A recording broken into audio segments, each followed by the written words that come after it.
bombarded with people trying to get my attention. And as a consumer, I'm really selective about who I'm going to give that attention to.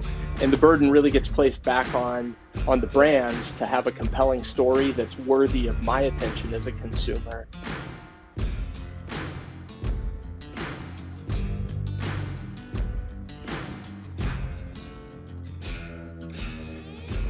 Welcome to the Backcountry Marketing Podcast. Today, I'm sitting down with Patrick Finnegan. He is the Vice President, Account Director over at Swanson Russell. Patrick, how are you? I'm doing great, Cole. How are you doing today? Doing awesome. Yeah, really looking forward to our conversation today. Your week's off to a good start? So far, so good. Yeah. Awesome. Well, today we've got a lot to talk about. We're going to be talking about the attention economy, challenges of the attention economy, and we're going to be talking about some of the observations and ideas that you have for folks who are listening to try to navigate the intricacies of the limited attention that consumers have today. And so before we dive in, I'd love if you could give us a little bit of a background on yourself, Swanson and Russell, and what your role is. Yeah, so I'm, as you said, Vice President and Account Director here at Swanson Russell. I've been with the agency for about 10 years. I've been working in outdoor recreation marketing for about 20 years, kind of serving all segments of that. Primarily, I work in hunting and fishing related categories, but certainly trail sports and conservation as well. And I oversee a lot of the strategy and planning for the outdoor recreation accounts that Swanson Russell works with. And could you describe some of the work as a whole that the agency does? Are you guys primarily outdoor focused, or are there other industries that you serve? Yeah, we have several areas of focus. Outdoor recreation is our oldest and largest area of focus. We also work in agribusiness, being based in Nebraska. We're never too far away from agriculture. Construction and the green industry are some of our other areas of focus. The nice thing is, they're all different industries, but there's a lot of overlap in the consumers that we talk to. We'll often talk about talking to the same people. Just sometimes it's at work versus at play, weekday versus weekend on things. But it gives us a lot of good, holistic views at the consumers and their behaviors. So you've been in the industry for 20 years. Of that time, how long have you been with Swanson Russell? So I've been with Swanson Russell for about 10 years. Prior to that was with another agency there. So about 10 years with Swanson Russell. Gotcha. And with your role today, you mentioned you oversee a lot of strategy. Could you kind of break down what do you do on a day-to-day level? Yeah, so we work real heavily in brand marketing. So helping brands represent themselves appropriately to consumers and kind of crafting those brand narratives of, that are believable and genuine and reflect consumer needs. And we do a lot of product launches as well.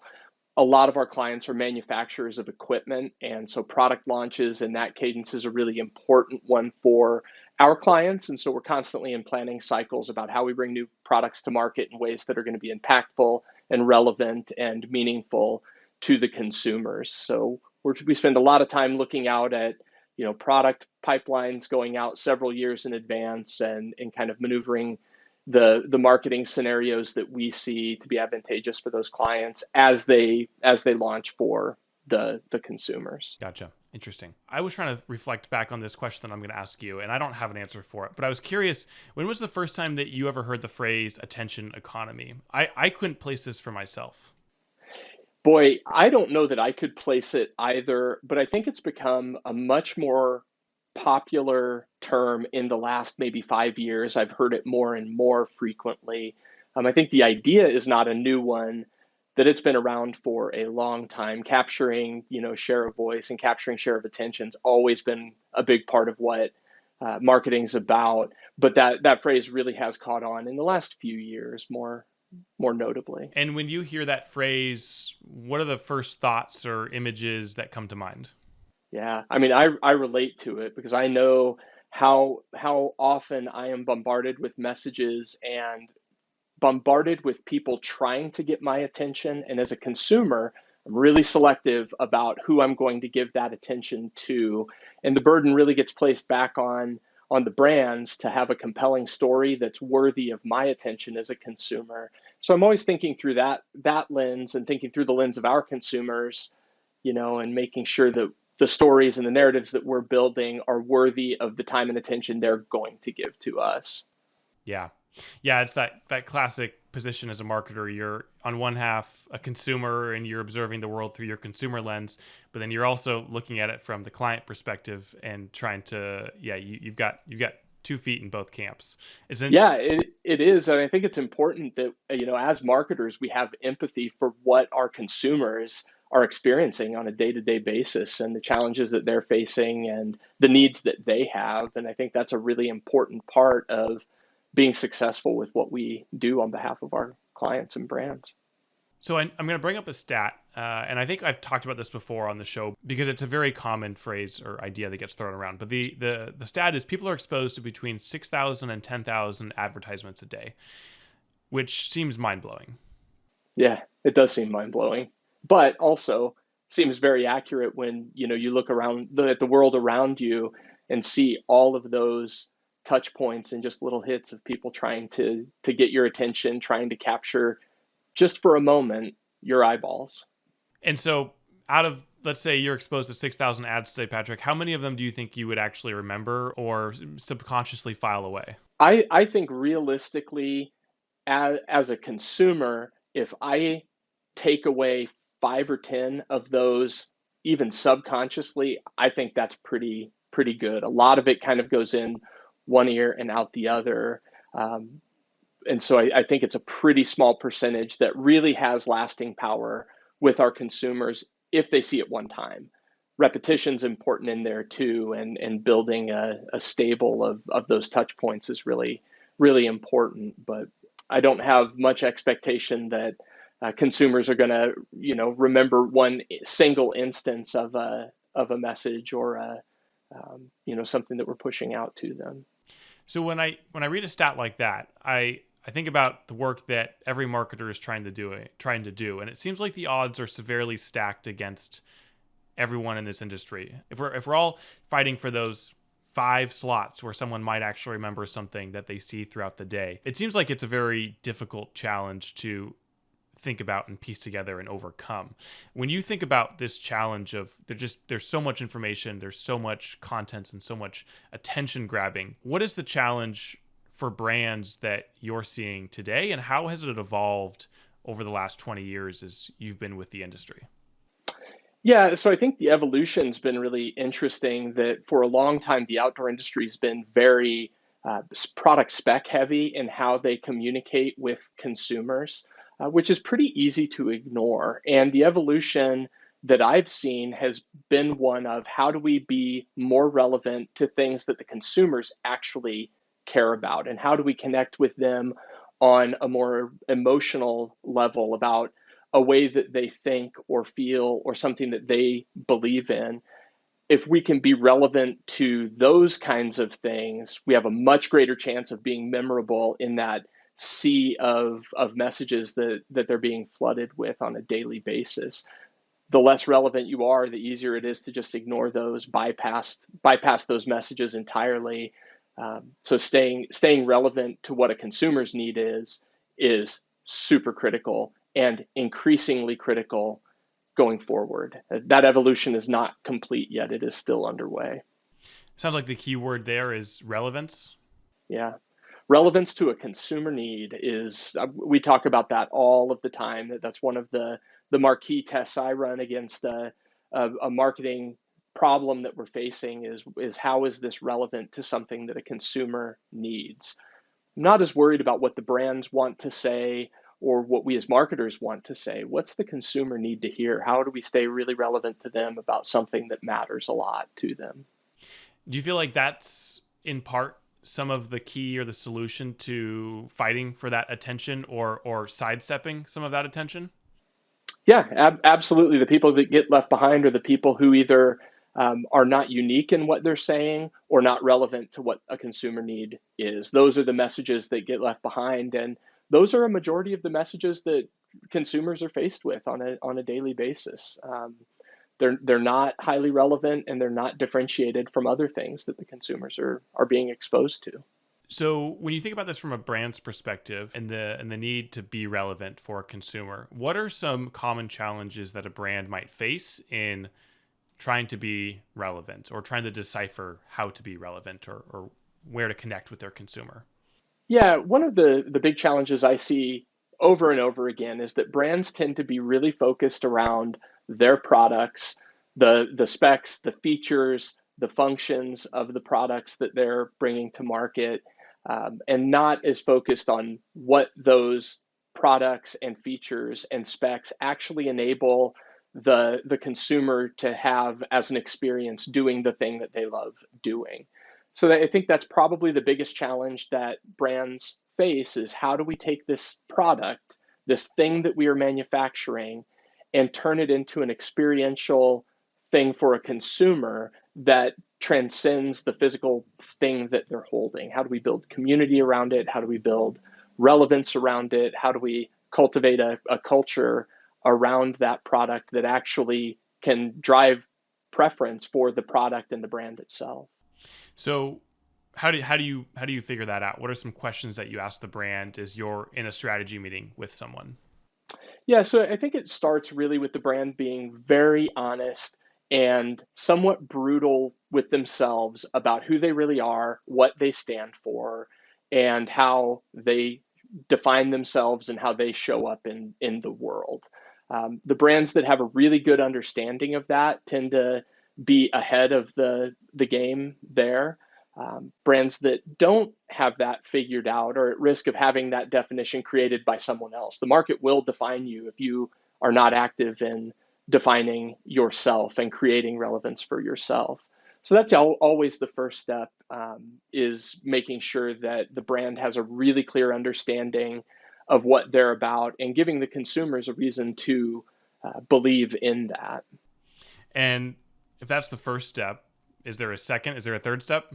Yeah, for sure. And then the second step's actually probably the more important one, and that is understanding that consumer need. So once you understand what you're about and have a good understanding of who your consumer is and what they're about, then we can start looking at where those things intersect and how does who we are and what we are providing intersect with a need that a consumer has in a way that's going to matter for them. And that's really when you can find that intersection is really when you can start building great narratives and interesting, stories that will be memorable and will cut through all of that clutter that the consumers are exposed to and stand out from that sea of sameness that we see every day in our lives and in the marketing that we see around us. So why is you're talking about this intersection, the intersection between brand and consumer needs. Why is identifying that intersection so important? Why do those have to be connected? Yeah, because I think there's an authenticity element that if you're trying to connect with a consumer need around an element that the brand that's not core to who the brand is, we really risk being disingenuous in that narrative and in that storytelling that we're doing. And enthusiasts of any kind, especially outdoor enthusiasts, will smell a phony very, very quickly. That authenticity is really, really critical in, making a difference in, them doing the thing that they love. And so that authenticity is really at that intersection of who we are and what you need. And if on the flip side of that, we're being genuine about who we are, but not recognizing the consumer need appropriately, it's going to fall flat. We're never going to be able to really connect with the consumer on something that doesn't really matter to them. So both of those things are very, very important for us to be successful in what we do. So it really is about the brand having a really clear understanding of who they are, what they're about, what that role is that they fill in the consumer's minds, and finding where that lines up with things that the consumers really, really care about, the things that they need, or the ways that they think and feel about things, or things that they believe in. Interesting. So we're talking about consumer needs. What are some needs that come up in a monthly basis in your job? What are some things that you guys are identifying, maybe for specific brands you're working with, just so we can kind of wrap our head around like what are we actually talking about?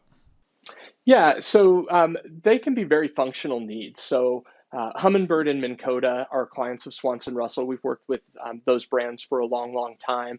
And we often are talking about anglers' needs on the water and how we can improve that experience through product experiences that are actually helping those anglers do what they want to do, which is casting lines, hooking and reeling in fish, having great experiences on the water with people that they care about, and having just a time that they consider successful.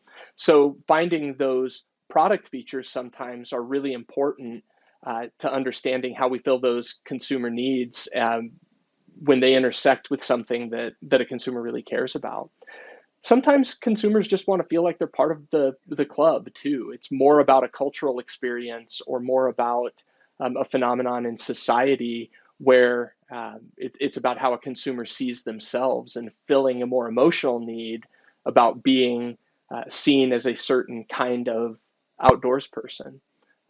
Both of those can be very powerful ways to connect with consumers and are ones that we frequently see brands trying to connect with. Yeah, so you brought up the Minn Kota and the Hummingbird example. Could you kind of describe the situation around that project, how it came to be, and what it actually ended up becoming and what you were able to accomplish? Yeah, so Humminbird and Minn Kota are both known as kind of innovation leaders in their categories. Minn Kota in trolling motors, Humminbird in fish finders and sonar technology. And we were really looking for unique ways to show how these brands were designed, engineered, and built to work together for a better experience for those consumers on the water. And so we looked at just different ways we could do that, and we ended up coming up with this idea that was half reality show, half fishing tournament, where we took some anglers from a wide variety of fisheries around the country. We had salmon and steelhead guides, we had striper guides, we had saltwater captains who were, fishing for pelagic fish on a daily basis. We had all of these enthusiasts from around the country that we brought together and we put them into the best bass fishery in the world, El Salto, down in Sinaloa, Mexico, and put them with the best technologies that fishing has to offer from Minn Kota and Humminbird, and saw what they could do in a fishery that wasn't their own. And it was a great way to get this hardcore enthusiast perspective on using the technologies. Some of them weren't super familiar with the technologies, and so they were kind of learning it as they went. But that was part of our story, showing how easy the products are to use, how well they work together, and how much they can improve that experience of targeting and finding and catching fish on the water. So we were able to get down there and take a bunch of content, unveil it to the world in kind of a unique way as a web series. And really, it was a different way than fishing had ever seen before, the fishing industry had ever seen before, of showing brand and product content with actual consumers at the core of that. It was a great case study in how branded entertainment can really have an impact on how the consumers are seeing the products and seeing the brand and affiliating with that. What did you learn from that after you reconciled all the data and finished the case study? What were your observations? Was there anything that you learned that you didn't expect that you would learn? Yeah, I think one of the key takeaways that we had is that consumers are really willing to watch a lot of content if that content is compelling. So we had it was about an hour's worth of episodes, broken up into several episodes that we launched. And I'd have to look back at the number, but we had, it was 60,000 hours or 80,000 hours of view time of that content. So there was no shortage of anglers and people who love that kind of thing watching long form content about people, doing the thing that they wanted to do in aspirational places and using the gear that maybe they used or aspired to use at some point. So I think one of the other takeaways that we saw is that the community around fishing is phenomenal. So we saw all of these anglers that we brought in from different regions who are typically fishing in different fisheries, and we dropped them together. And what stood out to me was their commonalities more than their differences. So, what a steelhead guide from the Pacific Northwest has in common with a sword fisherman from Florida didn't seem like it was going to be a lot. But when we put those people together and had them start going after fish, the love for the love for the resource and the love for the activity really rose to the surface there, and it really did highlight that community is important in these kind of passion activities. I love that. I love both those points, but I want to circle back to the first one that you mentioned, the idea that people love to consume long form content if it's relevant. And this is something that we come across frequently when we're chatting with clients about production work, and where we're talking about the length of the spot or whatever we're making. And generally people's assumption is that shorter is better.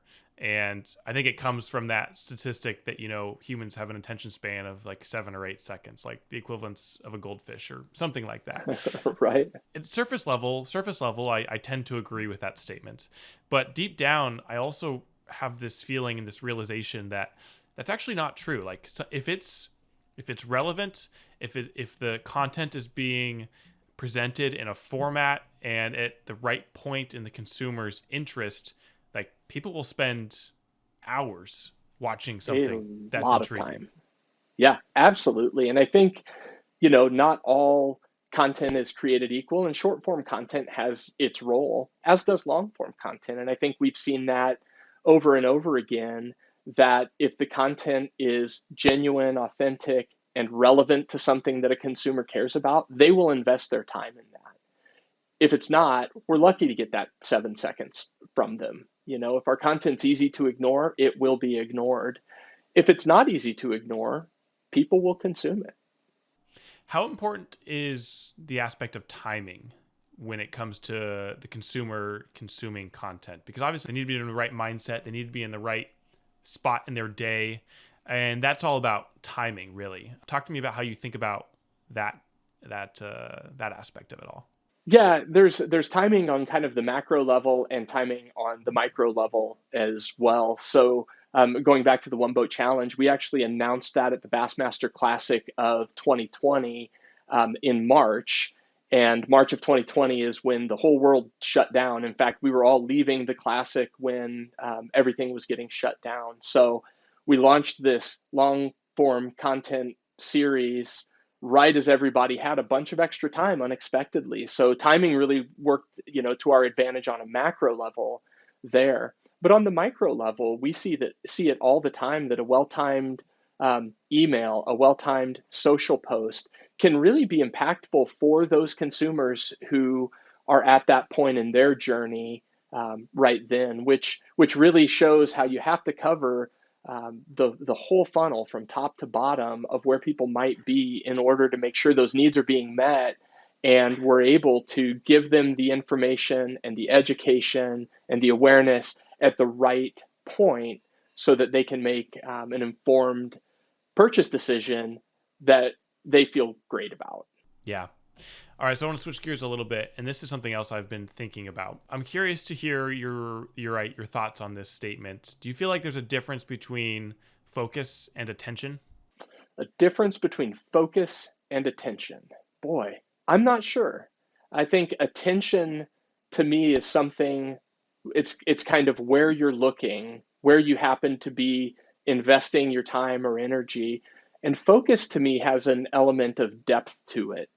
How much you're paying attention to something is maybe the indicator of focus to me. So to me, they kind of play off of each other, where we have to capture attention, but we also have to capture focus and educate or inform the consumer in the way that they want to be educated or informed.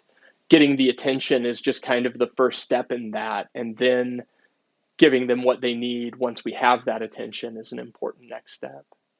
So that's intriguing. I like how you define those two, because that's been my thought process, is like attention seems, if that's all we're seeking as marketers, if all we're seeking is attention and the 5 seconds throughout someone's day, like that seems like such a very short-sighted, or and it's not depth. There's no depth to it. There's nothing memorable. But it seems like if brands could be paying attention to and trying to focus on capturing focus, like that's one focus seems to be like it's driven by the consumer rather than the brand. And if a brand could build itself to a place where it's drawing focus from the consumer, it seems like a much more organic, kind of passive way for consumers to be engaging with the brand. Yeah.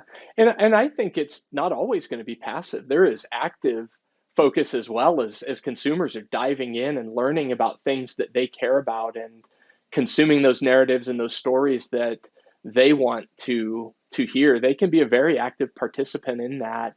And the brands really have to make sure that, they are providing those kinds of narratives and those kinds of content that really allow the consumer to give their focus to you. How do you feel like the industry is evolving today? You kind of alluded to this earlier in our conversation, but where do you feel like the industry is going just based on some of the data and some of what we know about people's attention spans and the challenges with this information, all this information? Yeah, I think that what we see is that the industries continue to be more and more fragmented as far as how consumers are finding us, how they're consuming content, the kinds of needs that they have. We can't look at our consumer bases as being one monolith thing that all thinks, acts, and behaves the same. It is getting increasingly fragmented. And for brands, that's a challenge because we have to be involved in a lot more things where the consumers might show up. And you can't always decide this versus that. You have to, understand how we can best take advantage of both things, given the limited resources and the limited time and the limited staffing that all of the brands, typically are facing. So I think that fragmentation is going to continue to evolve and continue to challenge brands to find new and innovative ways to find and meet the consumers where the consumers are. Um, and I also think there's a shifting or an evolving landscape for how brands are communicating. If you look at how that kind of content to commerce chain that exists, those are getting tied a lot closer together, where good content is driving commerce very, very directly today, more so than it ever has been. And I'm not sure that evolution's over either. I think they are still drawing closer together. And I don't think any of us know what that final form is going to look like, but it's really intriguing to watch as brands have really leaned into using content as a way to drive commerce. In what ways do you see that, the content commerce connection?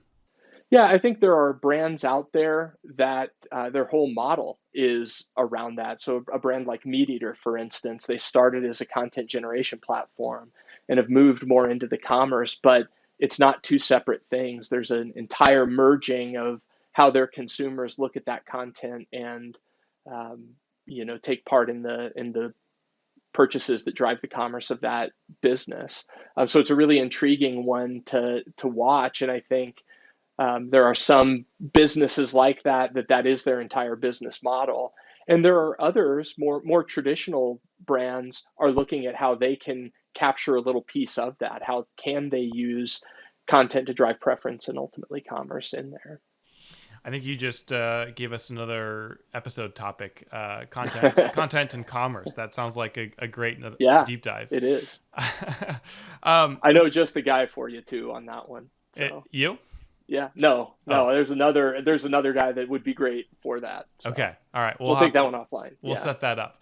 yeah, Patrick, I've really appreciated this. This has been a super deep dive, action packed episode. I just feel like chock full of great little ideas and little pieces of wisdom throughout.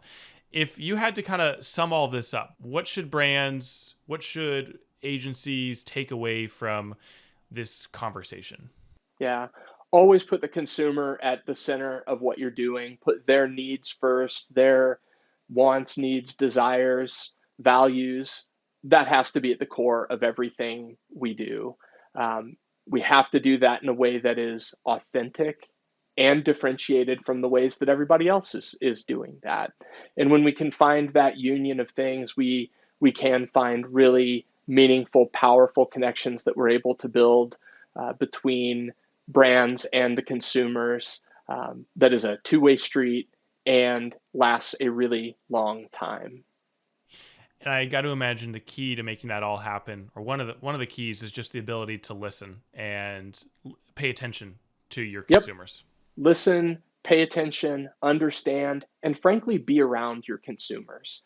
The more that brands are invested in truly understanding who the consumer is, how they think, what they care about, is really how it happens. So as we talked about Humminbird and Minn Kota earlier, there's no proxy for actually being on boats with anglers to understand how they go about the thing that they love most, fishing, and how the products end up playing a role. They're a main character in the stories of those anglers' lives as they go about doing what they love doing. And there's no real replacement for having that kind of closeness with the consumer and understanding them on a very personal level. Yeah.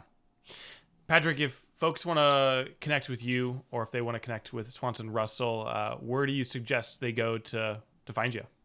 Yeah, swansonrussell.com. You can find us there. Of course, on LinkedIn, Instagram, Facebook, all over social media there as well. Amazing. Well, Patrick, I want to thank you again. I think I'm gonna, after we've edited this episode, I want to go back and re-listen to it, because I feel like I only took down a third of the notes that I wanted to. Sure. No, I really appreciated your time and your perspective on this. Yeah, absolutely. It was my pleasure, Cole. All right, take care. Thanks.